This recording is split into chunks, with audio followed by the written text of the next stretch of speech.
Hello dear students, welcome back to my channel Physics SPC section D case study based question class 12 के लिए।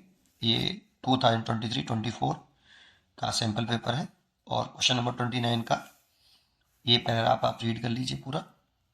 और ये वाला मैं करा चुका हूँ, ये भी करा चुका हूँ, ये भी करा चुका हूँ। ये तीनों पार्ट करा दिए और इसका ये थर्ड पार्ट है और मैं ये भी करा चुका हूँ। आप प्ले लिस्ट में जाके चेक कर सकते हैं। ये वाला फोर्थ वाला पार्ट हम कर रहे हैं, ठीक है। तो स्टडी करते हैं, पढ़ते हैं इसको, रीड करते हैं। The V I characteristic of diodes is shown in the figure. The ratio पूछा है of resistance of diode I 15 milli ampere to resistance at minus के 10 वोल्ट एच। चार चॉइस रखी है। तो सबसे पहली बात तो हमें ये समझने की होती है कि दो तरह का रेजिस्टेंस होता है आपका। एक स्टैटिक रेजिस्टेंस जिसे हम डीसी रेजिस्टेंस भी बोलते हैं। इसमें डिफरेंट वी और आई के लिए आर की वैल्यू कांस्टेंट होती है।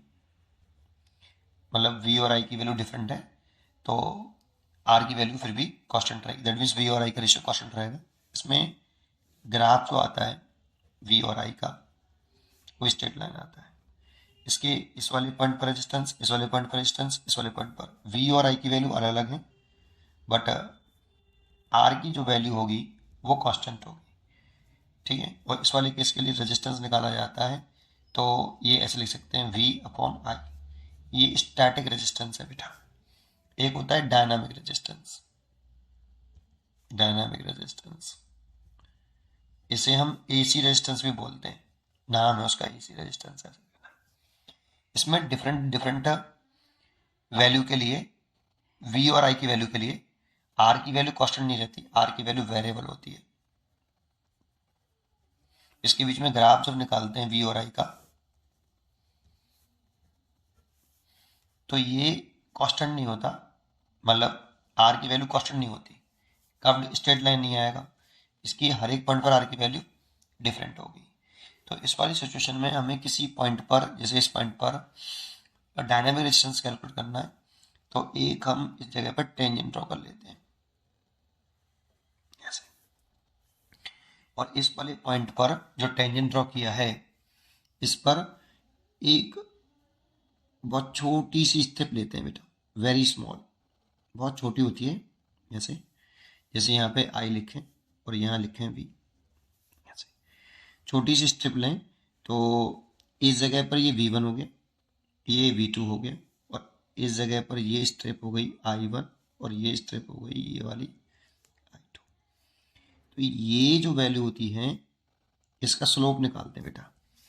V और I का जो स्लोप होता है यहाँ पे वो हमें R देता है, ऐसे यहाँ पे V और I का स्लोप हमें R देगा। तो ये R equal to dynamic resistance का होता है वो delta V over delta I लिखते हैं। That means V2 minus V1 over I2 minus I1 लिखते हैं। डायनेमिक रेजिस्टेंस हो तो ऐसे निकालते हैं और स्टैटिक रेजिस्टेंस हो तो एक सिंगल वैल्यू से निकले आता है, ठीक है। ये दो पॉइंट हमें पता होना चाहिए। अब जंक्शन डायोड जो होता है ना वो ओम्स लॉ को भी नहीं करता। दैट मीन्स उसमें जो रेजिस्टेंस होता है वो डायनामिक होता है, वेरिएबल होता है। तो ये जंक्शन डायोड ही है, इसमें रेजिस्टेंस डायनामिक रेजिस्टेंस होगा। तो इसमें जैसे एक क्वेश्चन पूछ रहा है इसमें कि ratio of resistance of diode I बराबर 15 milli ampere to the resistance and to the resistance at इतने वोल्ट। तो हमसे एक तो रेजिस्टेंस पूछ रहा है कहाँ पर, resistance of diode at 15 milli ampere currents. तो देखो 15 मिली एम्पियर्स करंट आपकी यहाँ पर है ना, यहाँ पे 15 मिली एम्पियर करंट्स है। तो एक तो हमसे यहीं पे पूछ रहा है, एक तो हमसे यहीं पे पूछ रहा है रेजिस्टेंस, इसे R1 मान लेते हैं। तो इस जगह पे पूछ रहा है, इस जगह पे, तो इस जगह पे एक अगर हम टेंजेंट ड्रॉ कर लें, सॉरी इस जगह पर हम एक टेंजेंट क्या कर लें, ड्रॉ कर लें। इस जगह पे एक टेंजेंट ड्रॉ कर लें हम ऐसे। तो इस पर ये आपका V1 तो ये हो गया बेटा, V1 हो गया 0.7 वोल्ट और इस पर करंट हो गई ये 10 मिली एम्पियर, I1 हो गया 10 मिली एम्पियर ऐसे। और इस जगह पर V2 हो गया आपका, एक डाटा ये दे रखा हमें, V2 is equal to 0.8 volt, तो I2 हो गया 20 मिली एम्पियर। और डायनामिक रेजिस्टेंस निकाल दें इस जगह पे, R1 is equal to delta V over delta I, तो V2 minus V1 over I2 minus I1।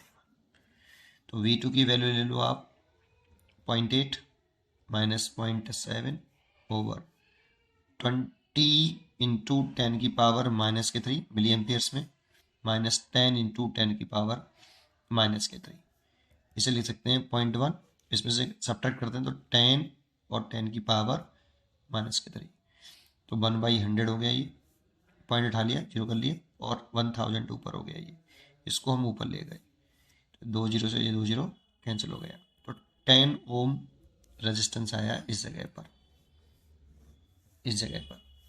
ऐसे ही हमें रेजिस्टेंस एट माइनस के 10 वोल्ट को पूछ रहा है, दैट मीन्स इस वाले पॉइंट पर रेजिस्टेंस पूछ रहा है, तो इसे R2 मान लेते हैं। Resistance of diode, resistance of diode at minus के 10 वोल्ट। देखो ये फॉरवर्ड बायसिंग में है पी एन जंक्शन डायोड, यहाँ ये रिवर्स बायसिंग में है, लेकिन forward biasing P N junction diode और reverse biasing P N junction diode में वी आई करेक्टरिस्टिक कर्व होता है, वो डायनामिक ही होता है। तो इस वाली कंडीशन में माइनस के 10 वोल्ट पर देखो डाटा, आप माइनस के V1 पे माइनस के 10 वोल्ट पर कितना करंट है चेक कर लो, माइनस के 10 वोल्ट पर करंट है आपका ये, लेकिन जैसे ये माइनस का वोल्टेज ले रहे हैं तो ये भी करंट माइनस में ही लेंगे, तो माइनस का 1 माइक्रो एम्पियर, माइक्रो एम्पियर्स में दे रखा है, ये मिली एम्पियर्स में दे रखा था।